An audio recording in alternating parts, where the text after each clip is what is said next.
올해 들어서 정부 주도의 밸류업 프로그램이 만들어졌습니다. 저희가 볼 때는 결국은 개별 기업이 풀 수 없는 문제를 정부가 이런 프로그램을 만들므로 해서 기업 가치를 올릴 수 있는 실마리를 좀 만들어 주셨다라는 생각이 들고요. 금융주가 그동안에 되게 소통이나 이런 부분에 좀 무거웠다고 생각을 하는데, 이번에 저희가 7월 달에 저희 밸류업 계획을 발표하고 난 다음에 8월 달에 저희 개인 투자자 대상으로 해서 유튜브로의 설명회를 만들었습니다. 처음으로 시도를 해봤는데 아직은 좀 많이 부족한 것 같습니다. 관심도도 많이 낮고 한데, 기관 투자가나 외국인 투자가뿐만이 아니고 어떤 개인 투자자들의 저변 확대를 위해서 앞으로도 이런 프로그램들은 계속해서 늘려갈 계획입니다. 기업 가치 제고 계획이 기본적으로는 재무적인 내용을 거의 중심으로 작성이 됐습니다. 그래서 나머지 비재무적인 내용도 보완은 시켜야 될 텐데, 재무적인 어떤 펀더멘탈이나 재무적인 어떤 목표 달성 이런 것들도 중요하겠지만, 그 앞서서 저희가 있는 사회 그리고 고객 그리고 시장의 신뢰가 가장 중요하다는 걸 저희가 명확히 인식을 하고 있습니다. 계속된 혁신, 본업 경쟁력 강화를 통해서 저희 금융 본업의 어떤 역할을 충실히 이행하고, 또 그리고 정말로 진정한 고객 중심 경영을 통해서 시장하고 고객으로부터 단단한 신뢰를 얻는 것도 결코 놓치지 않겠다라는 말씀 드리면서 제 발표 마치겠습니다. 저희 간단하게 이제 저희 신한금융그룹의 히스토리를 한번 정리해봤는데요. 그래프 쭉 보시면 아시겠지만 아래에 있는 당기순이익 그래프를 보시면 어쨌든 전체적으로 보면 당기순이익이 지속적으로 우상향을 했습니다. 그리고 ROE가 과거에 아주 높았던 시절도 있었지만 우측에 쭉 보신 것처럼 근래 한 10년 정도를 보시면 그래도 한 9% 정도의 안정적인 ROE 수준은 유지하고 있었다라고 보이는데요. 중간에 그 노란색 그래프를 보시면 PBR, 저희 기업 가치에 대한 걸 보시면 계속해서 우하향을 했습니다. 특히 그 최근 5년 동안에 보면 계속해서 0.5 아래에서 저평가 국면이 계속돼 있다.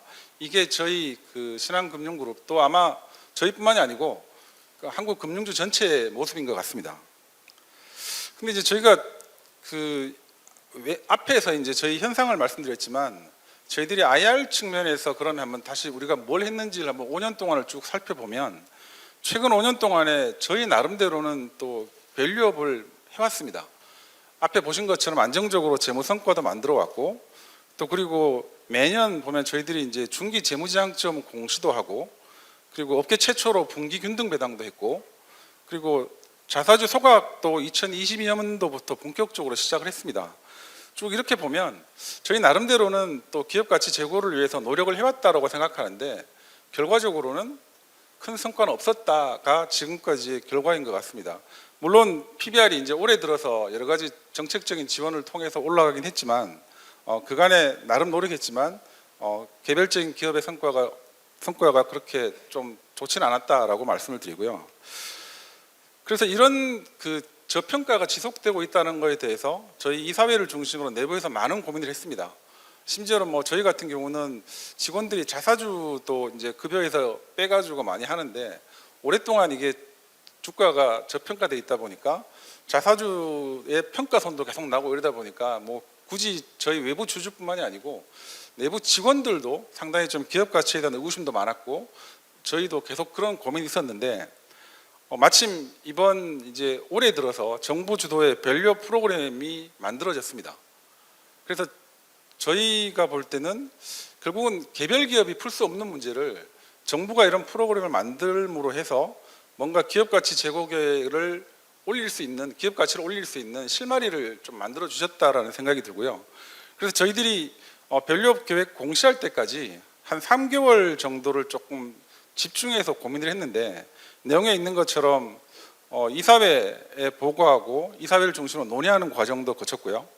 그다음에 중간에 앞에 패널 때도 말씀하셨지만 저희가 일본 동경에서 직접 가서 애널리스트 데이라는 행사를 하면서 이제 그쪽 일본에 대한 벤치마킹도 하고, 또 그러면서 애널리스트들하고 이제 금융 전문 애널리스트들하고 소통하면서 시장에서 어떤 생각을 가지고 있는지 저희 생각과 애널리스트들의 생각을 좀 교환하면서, 또 그리고 제가 평소에 이제 외국 투자가들하고도 면담을 좀 많이 하는데, 투자가들의 생각 같은 것들을 들으면서 저희하고 좀 얼라인 시켜보는 그런 과정을 조금 진행해서 근 3개월 동안 제가 좀 압축해서 작업을 진행했고요. 그래서 최종적으로는 7월 26일 저희가 상반기 실적 발표하면서 밸류업 계획을 발표를 했습니다. 저희 기업가치 제고 계획의 출발점은 역시 현상의 분석입니다. 현황 분석이라고 하면 저희가 기업가치가 왜 낮을까라는 현황 분석에서 시작을 했는데 크게 세 가지로 제가 정리했습니다. 앞서 패널 토론도 얘기했지만 가장 중요한 것이 주주자본 비용 대비해서 ROE가 충분한가, 결국은 COE 대비해서 ROE가 낮았다라는 부분이 첫 번째 문제였고요. 두 번째는 낮은 주주 환원율입니다.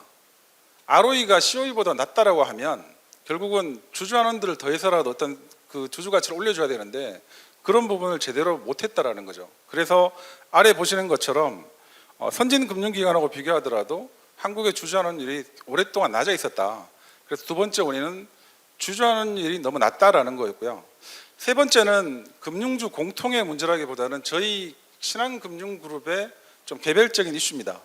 그동안 저희들이 이제 과거에 오랫동안 M&A를 하면서 어떤 유상증자라든지 이런 것들을 하다 보니까 주식수가 워낙 많아졌습니다.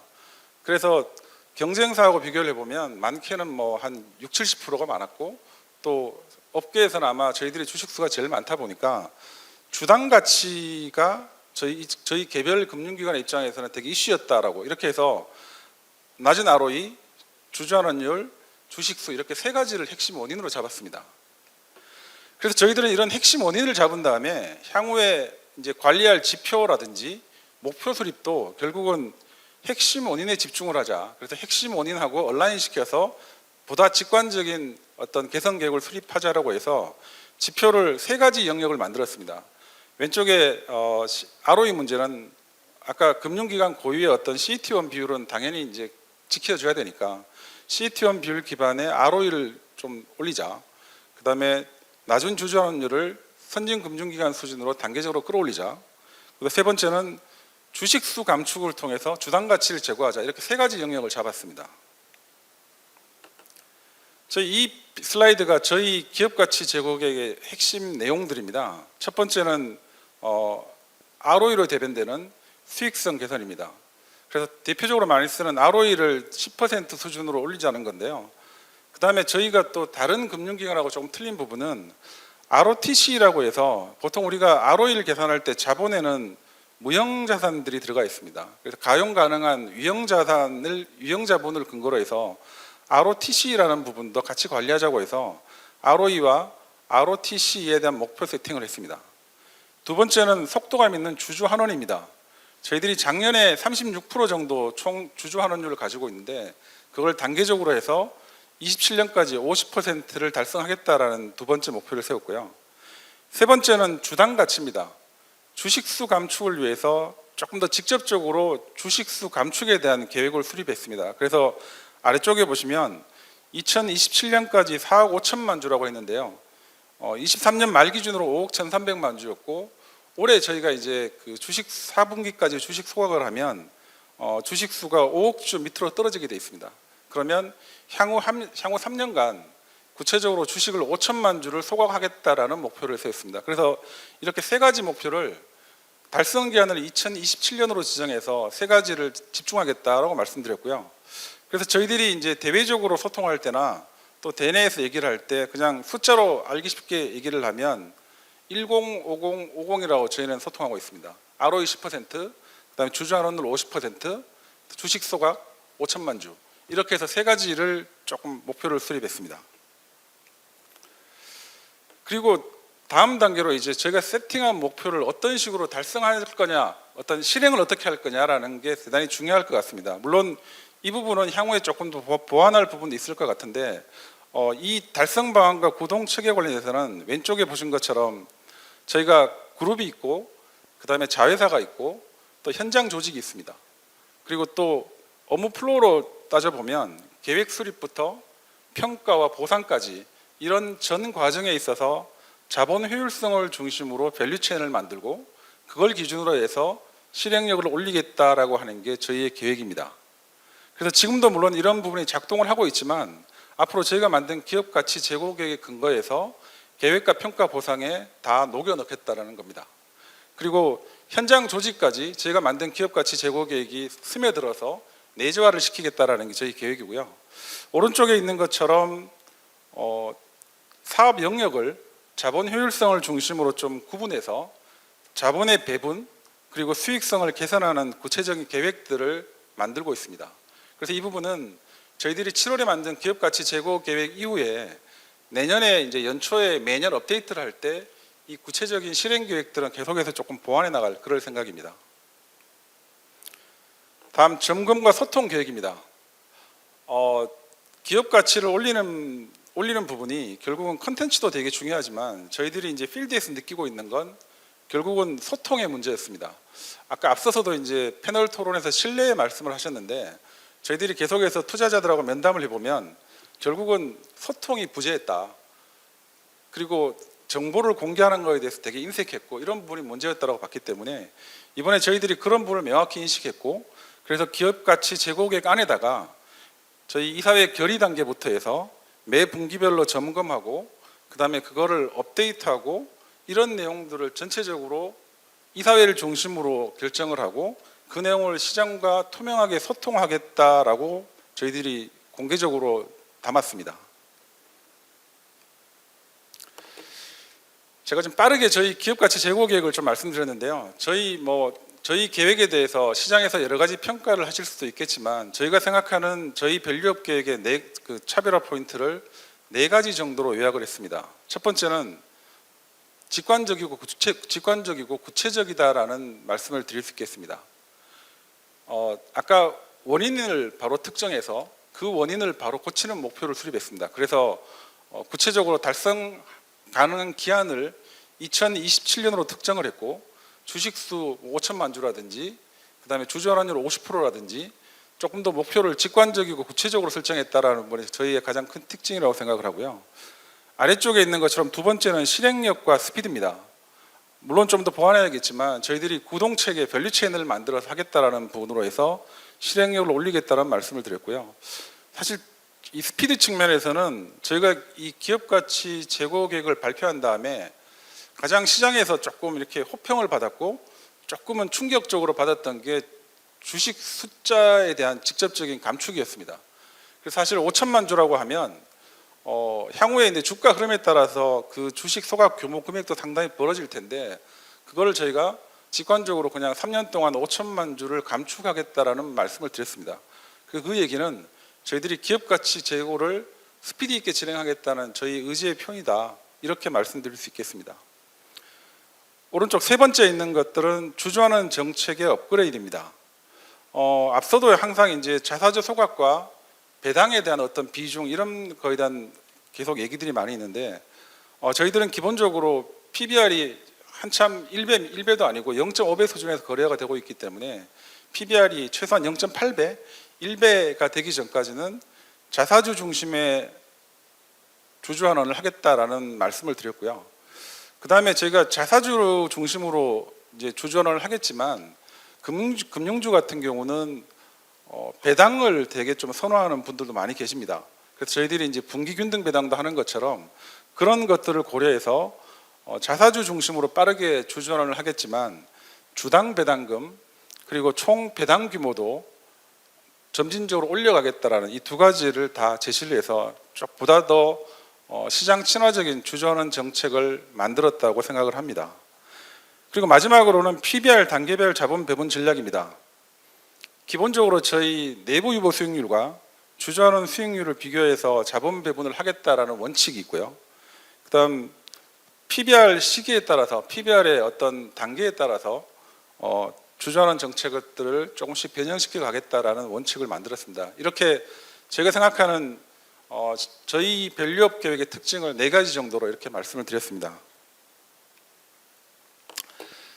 마지막으로 저희 밸류업 계획 발표 이후에 여러 가지 내용들입니다. 제일 왼쪽에 있는 것처럼 사실 금융주가 그동안에 되게 소통이나 이런 부분이 좀 무거웠다고 생각을 하는데 이번에 저희가 7월 달에 저희 밸류업 계획을 발표하고 난 다음에 8월 달에 저희 그 개인 투자자 대상으로 해서 유튜브로의 설명회를 만들었습니다. 처음으로 시도를 해봤는데 물론 아직은 좀 많이 부족한 것 같습니다. 관심도도 많이 낮고 한데 저희들이 기관 투자가나 외국인 투자가뿐만이 아니고 어떤 개인 투자자들의 저변 확대를 위해서 앞으로도 이런 프로그램들은 계속해서 늘려갈 계획입니다. 그다음 두 번째는 저희들가 그 사이에 이제 해외 컨퍼런스에 참여할 기회가 있었는데요. 저희 홍콩 CLS 컨퍼런스에서 거래소와 함께 저희 신한금융그룹의 밸류업 계획을 이렇게 홍보하고 이렇게 소통할 수 있는 기회가 있었습니다. 그리고 마지막으로 가장 최근인데요. 9월 달에 저희 이사회가 직접 투자자들하고 직접 소통하는 BOD 라운드 테이블이라는 게 있습니다. 그래서 해외 투자가들을 오프라인, 온라인으로 초빙을 해서 이사회 멤버들이 직접 소통하는 그런 자리입니다. 그래서 올해는 참석 범위도 늘리고 그렇게 하면서 좀 되게 소통을 조금 더 강화한 측면이 있는데요. 제가 이번에 소통하면서 피드백을 받아보니 역시 대단히 투자가들 입장에서는 대단히 전향적이다. 이런 부분에 대해서는 기대감이 크다라는 것을 느낄 수가 있었습니다. 이제 저희가 기업 가치 제고 계획을 발표하고 한 3개월 정도 지난 것 같습니다. 결국 지금부터 중요한 건 일관된 실행 그리고 소통이 되게 중요하다고 생각을 합니다. 그래서 앞으로도 계속해서 다양한 채널을 통해 가지고 계속해서 저희들이 소통을 할 거고요. 그 다음에 매 분기별로 이제 저희 진행 계획을 점검하고 그 진행 내용을 실적 발표를 통해서 공개할 예정입니다. 그리고 아까 발표에서 말씀드린 것처럼 구체적인 실행에 대해서 특히 이제 수익성을 어떻게 계산할 거냐에 대한 문제가 가장 중요한데 그 구체적인 실행 계획에 대해서는 올해 경영 계획이 수립되고 나면 내년도 정도에 연간 실적 발표를 하면서 조금 더 업데이트해서 계속해서 공개할 예정입니다. 그래서 기업 가치 제고 계획의 큰 뼈대는 유지가 되겠지만 세부적인 실행이나 이런 것들은 계속해서 시장하고 소통하면서 조금씩 업데이트하겠다라는 게 저희 생각입니다. 그리고 마지막으로 이제 제가 좀 급하게 쭉 설명을 드렸는데요. 마무리 말씀 드리면서 한 말씀을 드리면 저희 기업 가치 제고 계획이 기본적으로는 재무적인 내용을 거의 중심으로 작성이 됐습니다. 그래서 나머지 비재무적인 내용도 보완은 시켜야 될 텐데 아시겠지만 저희는 한국을 대표하는 종합금융그룹입니다.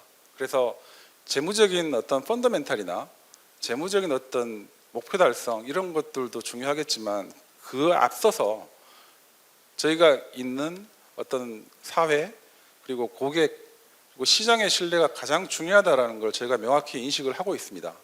그래서 요즘도 언론지상에 그런 어떤 여러 가지 요구들이 많이 있는데요. 계속된 혁신 그리고 본업 경쟁력 강화를 통해서 저희 금융 본업의 어떤 그런 어떤 이 역할을 충실히 이행하고 또 그리고 정말로 진정한 고객 중심 경영을 통해서 시장하고 고객으로부터 단단한 신뢰를 얻는 것도 결코 놓치지 않겠다라는 말씀 드리면서 제 발표 마치겠습니다. 감사합니다.